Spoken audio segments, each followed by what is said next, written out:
And lastly, we will be talking about nuclear medicine. Unlike the other modalities, which take images of the tissues of the heart, nuclear imaging produces images showing the movement of blood through heart. This type of imaging can show any blockages or narrowing within the heart and surrounding major blood vessels. Nuclear medicine uses a machine called a gamma camera to detect the movement of blood.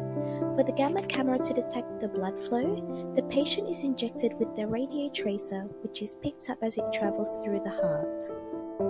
As the movement of blood through the heart varies throughout the day based on the movement of the patient, a scan is taken once at rest and again after the patient has undergone physical activity. To compare, these three imaging modalities all offer different benefits and diagnostic possibilities, but also have their own drawbacks.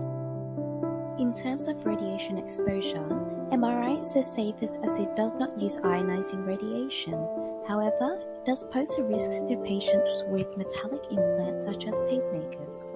With that being said, MRI-compatible implants are becoming more common, meaning MRI is increasingly possible. CTCA also has the risk of allergic reaction to the contrast medium that is injected. In terms of cost, all modalities are quite expensive. However, CTCA is regularly bulk billed, while MRI is bulk billed only in the very specific cases, and nuclear medicine is not covered at all. MRI and nuclear medicine are difficult to access, especially in rural areas, while CTCA is more common. Of diagnostic possibility, MRI is the most versatile with the ability to detect the various conditions, while CTCA and nuclear medicine have more specific capabilities. As CTCA images the blood vessels, it is useful in diagnosing and monitoring coronary artery diseases and blockages. In contrast, nuclear medicine does not image tissues but rather the blood flow through the heart. It has the advantage of taking images of the heart in different states to diagnose problems that may only be visible during or after the person has physical activity. The main disadvantage is that it doesn't show any tissues in the scan.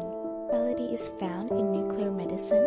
Patients may need to follow up with a CT or MRI to determine what's causing the issue. However, the radiation dose is lower than CT. To conclude, each modality have different diagnostic capabilities while also having their own disadvantages. Patients need to discuss these pros and cons of each imaging modality with their healthcare professional before undertaking any of these scans so they understand the risk and rewards of each. Thanks for watching.